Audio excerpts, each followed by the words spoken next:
A graça e paz, bem-vindos a mais um devocional, mais um momento que a gente para ler a palavra do Senhor e refletir naquilo que Ele tem para as nossas vidas. Vamos começar esse devocional com uma oração? Senhor, obrigado por mais essa oportunidade de ler a Tua palavra, obrigado porque o Senhor nos deu essa palavra, porque o Senhor se revelou a nós, porque o Senhor foi bom e olhou para nós, mesmo caídos, mesmo pecadores, e resolveu se revelar, resolveu nos redimir. Senhor, abençoa para que nós possamos aprender mais sobre o Deus amoroso que o Senhor é, para que nós possamos cada vez mais nos aproximar de Ti e da Tua vontade. É isso que eu te peço e agradeço em nome de Jesus. Amém. E vamos para o texto de hoje, que se encontra lá em 2 Crônicas, capítulo 14. Nós vamos ler até o capítulo 16, verso 14. E nós continuamos aqui com a descendência dos reis de Judá. Agora, falando sobre o rei, terminamos falando sobre o rei Abias. E diz assim: quando Abias morreu e se reuniu a seus antepassados, foi sepultado na cidade de Davi. Seu filho Asa foi seu sucessor. Houve paz na terra durante 10 anos. Asa fez o que era bom e certo aos olhos do Senhor, seu Deus. Removeu os altares estrangeiros e os santuários idólatras, despedaçou as colunas sagradas e derrubou os postes de Acerá. Ordenou ao povo de Judá que buscasse o Senhor, o Deus de seus antepassados, e obedecesse às suas leis e a seus mandamentos. Asa também removeu os santuários idólatras e os altares de incenso de todas as cidades de Judá. Assim, o reino de Asa desfrutou um tempo de paz. Nesse período, ele construiu cidades fortificadas em toda a terra de Judá. Ninguém lutou contra ele durante esses anos, pois o Senhor lhe deu descanso. Asa disse ao povo de Judá: vamos construir essas cidades fortificadas com muros, torres, portões e trancas. A terra ainda é nossa, porque buscamos o Senhor, nosso Deus, e Ele nos deu descanso de todos os lados. Assim, eles prosseguiram com os projetos e os concluíram com êxito. Aqui ele nos ensina que existem momentos nas nossas vidas em que nós passamos por muitas turbulências, muitas coisas acontecem, existem momentos em que nós estamos em paz, em que o Senhor nos dá um descanso, nos dá um momento para sem tribulações. E nós devemos realmente aproveitar esses momentos em todo momento, seja na dificuldade, seja na bonança. Nós devemos sempre aproveitar e glorificar ao Senhor em tudo o que nós fazemos. Mas aqui, quando eles estavam em paz, eles não simplesmente relaxaram e ficaram tranquilos. Eles aproveitaram essa paz para construir. Eles aproveitaram essa paz para se preparar para possíveis tempos de dificuldades. A gente vê, assim, lógico que existia toda uma profecia, existia toda uma advertência do Senhor para o que acontecia, mas quando nós vemos a história de José, nós vemos que existiriam 7 anos de abundância e 7 anos de fome. José, ele preparou durante 7 anos de abundância para que o Egito pudesse ficar tranquilo nos próximos 7 anos de fome. Então nós vemos que as pessoas que são sábias, as pessoas que aproveitam, as pessoas que são sábias, as pessoas que são diligentes, elas aproveitam os momentos de bonança, os momentos de paz para construir, para se preparar, para que em eventuais dificuldades elas possam estar preparadas. E nem sempre os momentos de dificuldade significam que é um castigo do Senhor ou é alguma, talvez, erro que nós cometemos, mas às vezes são momentos em que o Senhor usa para cumprir os seus propósitos. Quando ele mandou 7 anos de fome no Egito, ele assim o fez.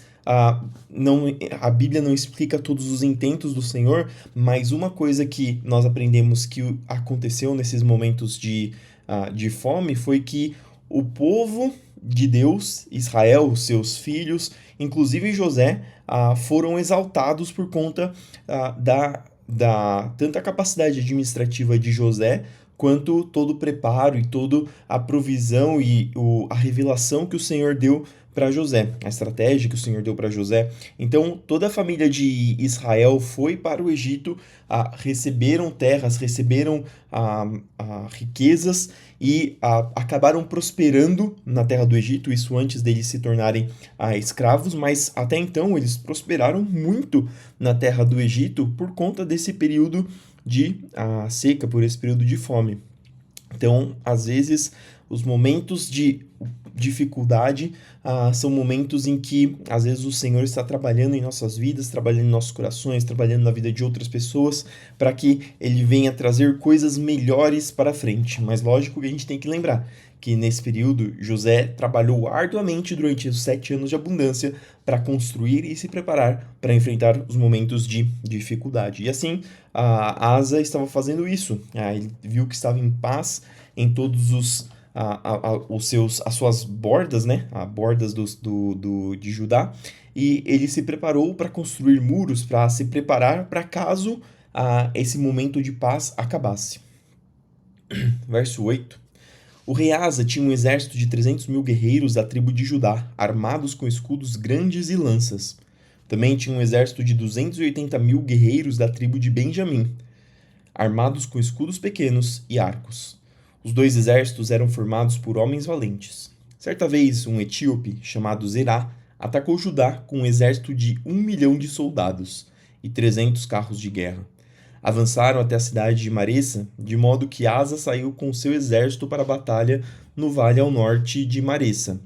Então Asa clamou ao Senhor seu Deus: Ó Senhor, ninguém além de ti pode ajudar os fracos contra os poderosos. Ajuda-nos, ó Senhor, nosso Deus, pois em ti confiamos.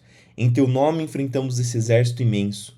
Ó Senhor, tu és nosso Deus, não permitas que simples homens prevaleçam contra ti. Então o Senhor derrotou os etíopes diante de Asa e do exército de Judá, e eles fugiram. Asa e seu exército os perseguiram até Gerar, e caíram tantos etíopes que não conseguiram se recuperar. Foram destruídos pelo Senhor e por seu exército, e os soldados de Judá levaram grande quantidade de despojos. Enquanto estavam em Gerar, atacaram todas as cidades da região, e o terror do Senhor veio sobre o povo dali. Como resultado, os soldados de Judá levaram muitos despojos também dessas cidades. Atacaram ainda os acampamentos onde haviam rebanhos e levaram muitas ovelhas e camelos. Em seguida voltaram para Jerusalém. Então o Espírito de Deus veio sobre Azarias, filho de Obed, e ele foi ao encontro do rei Asa. Ouça-me, Asa, disse ele. Ouça-me todo o povo de Judá e de Benjamim. O Senhor estará com vocês enquanto estiverem com ele. Sempre que o buscarem, o encontrarão. Mas se o abandonarem, ele os abandonará. Durante muito tempo, Israel esteve sem o verdadeiro Deus, sem sacerdote para ensiná-los e sem lei para instruí-los. No entanto, sempre que se viram em dificuldades, se voltaram para o Senhor, o Deus de Israel, e o buscaram, eles o encontraram. Aqui uma coisa interessante, isso nós vemos em vários momentos, mas só queria trazer esse destaque de que o Senhor, ele sempre está de braços abertos para nos receber quando nós voltamos, quando nós verdadeiramente, com o nosso coração, nos voltamos para Ele. E o contrário, se nós o abandonamos, Ele nos abandona. Isso significa que Ele é contra nós? Não, isso significa que Ele apenas nos deixa a nossa própria sorte, se assim eu posso dizer.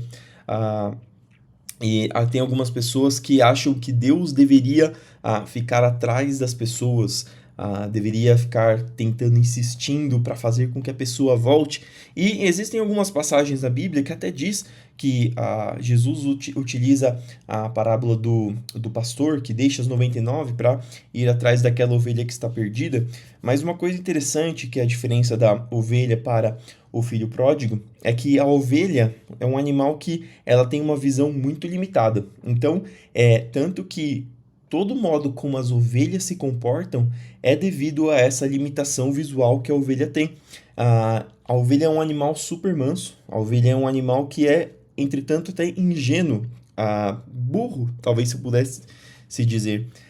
E ela precisa de alguém que a guie. Tanto que, não sei se vocês já viram, tiveram a oportunidade de ver, mas fizeram um experimento de um rebanho de ovelhas que estavam andando um atrás do outro, e o pastor conduziu para que a ovelha da frente seguisse a ovelha de trás, e as ovelhas continuam seguindo a ovelha da frente porque é o que elas conseguem enxergar. E dessa forma elas formaram um círculo, e as ovelhas ficavam andando em círculo infinitamente, porque elas têm a visão limitada.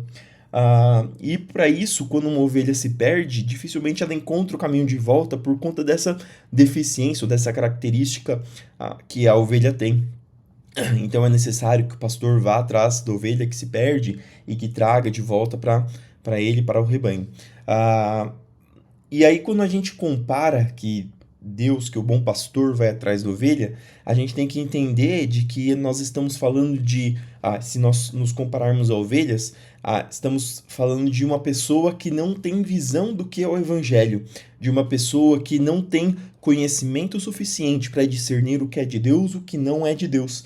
Então, essas pessoas, Deus vai atrás, Deus manda pessoas para que essas pessoas possam ser alcançadas. Diferente do filho pródigo. O filho pródigo morava com o pai. O filho pródigo cresceu com o pai. O filho pródigo tinha entendimento de como as coisas do pai funcionavam. Isso representa os cristãos que são mais experientes.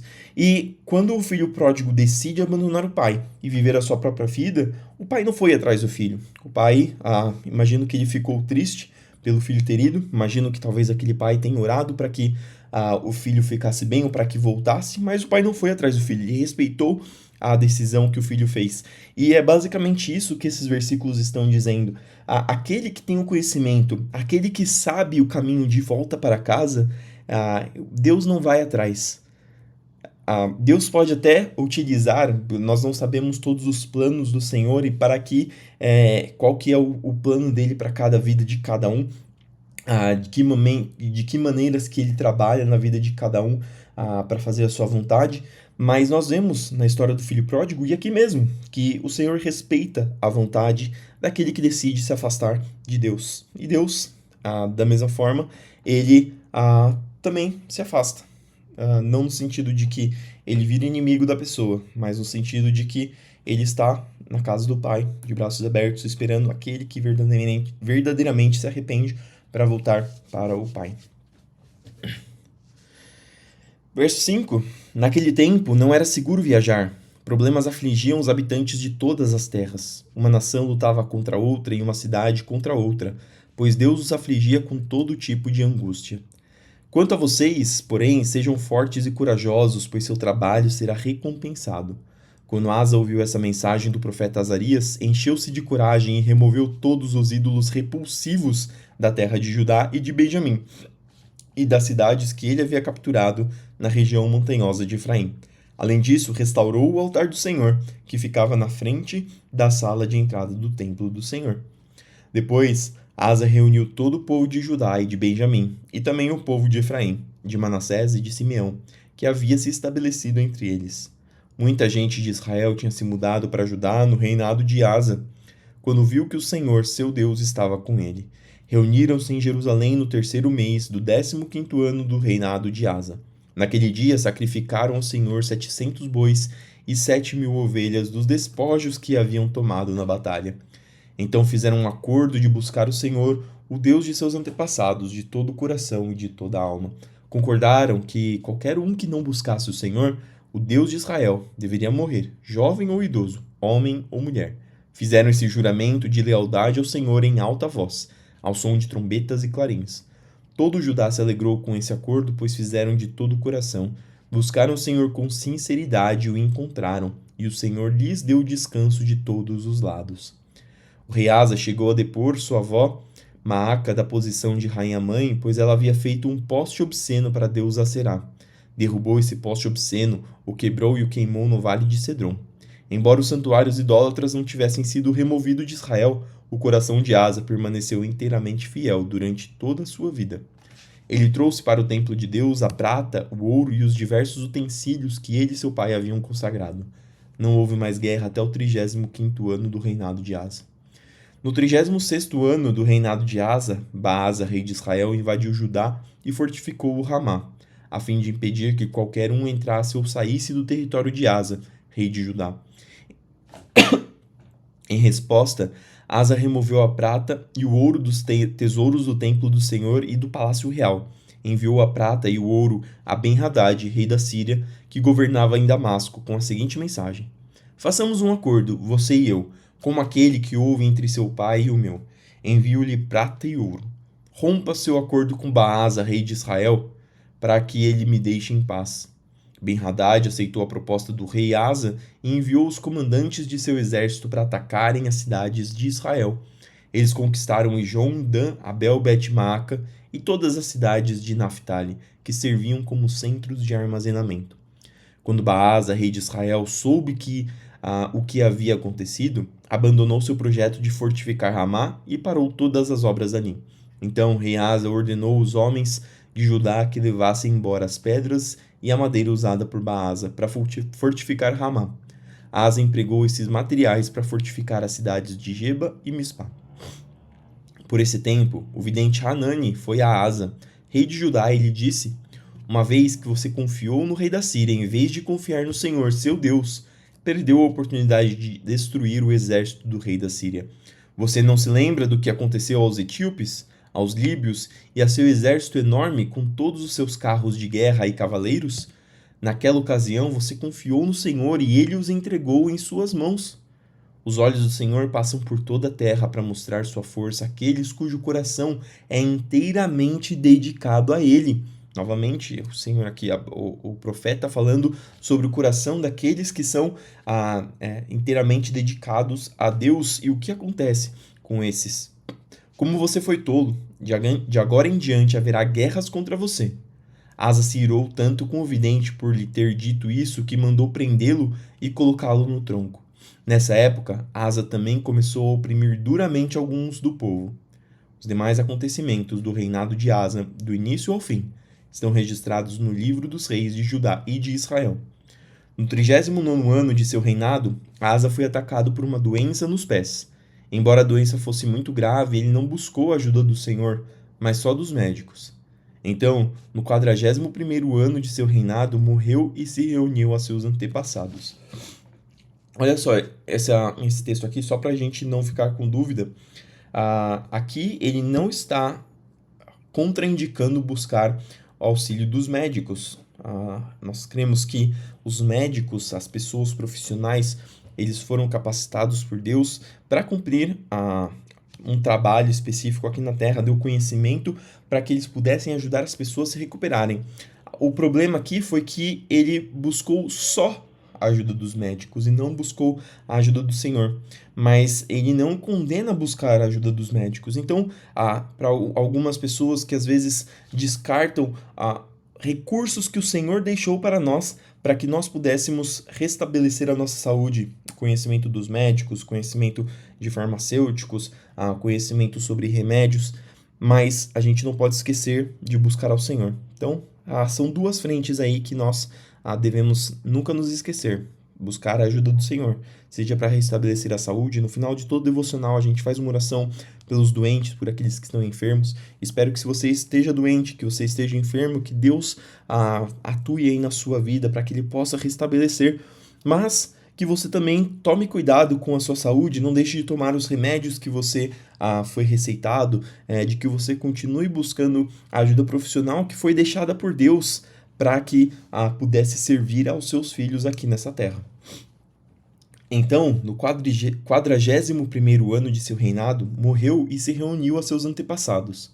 Foi sepultado no túmulo que havia mandado abrir na cidade de Davi. Foi colocado num leito perfumado com especiarias e vários óleos aromáticos, e o povo fez uma imensa fogueira em sua honra. Romanos 9, do 1 ao 24. Digo-lhes a verdade, tendo Cristo como minha testemunha, e minha consciência e o Espírito Santo a confirmam. Meu coração está cheio de amarga tristeza e angústia sem fim por meu povo, meus irmãos judeus. Eu estaria disposto a ser amaldiçoado para sempre, separado de Cristo, se isso pudesse salvá-los. Aqui o quanto que Paulo se preocupava com os seus irmãos, com as pessoas. Ele estava disposto a se sacrificar, ficar separado de Cristo, aquele quem ele amava, se isso pudesse salvar os seus irmãos. Eles são o povo de Israel, escolhidos para serem filhos adotivos de Deus. Ele lhes revelou sua glória, fez uma aliança com eles e lhes deu sua lei e o privilégio de adorá-lo e receber suas promessas. Do povo de Israel vêm os patriarcas e o próprio Cristo quanto à sua natureza humana. Era israelita. E ele é Deus, aquele que governa sobre todas as coisas e é digno de louvor eterno. Amém. Acaso Deus deixou de cumprir sua promessa a Israel? Não, pois nem todos os descendentes de Israel pertencem de fato ao povo de Deus. Só porque são descendentes de Abraão não significa que são verdadeiramente filhos de Abraão, pois as Escrituras dizem: Isaque é o filho de quem depende a sua descendência. Isso significa que os descendentes físicos de Abraão não são necessariamente filhos de Deus. Apenas os filhos da promessa são considerados filhos de Abraão, pois Deus havia prometido: voltarei por esta época e Sara terá um filho. De fato, não é o único. Também Rebeca ficou grávida de nosso antepassado Isaque e deu à luz gêmeos. Antes deles nascerem, porém, antes mesmo de terem feito qualquer coisa boa ou má, ela recebeu uma mensagem de Deus. Essa mensagem mostra que Deus escolhe as pessoas conforme os propósitos dele e as chama sem levar em conta as obras que praticam. Foi dito a Rebeca: seu filho mais velho servirá seu filho mais novo. Nas palavras das Escrituras, amei Jacó, mas rejeitei Esaú. Estamos dizendo então que Deus foi injusto? Claro que não, pois Deus disse a Moisés: terei misericórdia de quem eu quiser e mostrarei compaixão a quem eu quiser. Portanto, a misericórdia depende apenas de Deus e não de nosso desejo, nem de nossos esforços. Pois as Escrituras afirmam que Deus disse a Faraó: eu o coloquei em posição de autoridade com o propósito de mostrar em você meu poder e propagar meu nome por toda a terra. Como podem ver, ele escolhe ter misericórdia de alguns e endurecer o coração de outros. Mas alguns de você dirá: então por que Deus os culpa? Não estão apenas cumprindo a vontade dele? Ora, quem é você, mero ser humano, para discutir com Deus? Acaso o objeto criado pode dizer àquele que o criou: por que você me fez assim? O oleiro não tem o direito de usar o mesmo barro para fazer um vaso para uso especial e outro para uso comum? Da mesma forma, Deus tem o direito de mostrar sua ira e seu poder, suportando com muita paciência aqueles que são objetos de sua ira, preparados para a destruição. Ele age desse modo para que as riquezas de sua glória brilhem com esplendor ainda maior sobre aqueles dos quais ele tem misericórdia, aqueles que ele preparou previamente para a glória. E nós estamos entre os que ele chamou, tanto dentre os judeus como dentre os gentios. Salmos 19, do 1 ao 14. Ao regente do coral, Salmo de Davi. Os céus proclamam a glória de Deus, o firmamento demonstra a habilidade de suas mãos. Dia após dia eles continuam a falar, noite após noite eles o tornam conhecido. Não há som nem palavras, nunca se ouve o que eles dizem. Sua mensagem, porém, chegou a toda a terra, e suas palavras aos confins do mundo. Deus preparou no céu uma morada para o sol, dela o sol irrompe como noivo depois do casamento.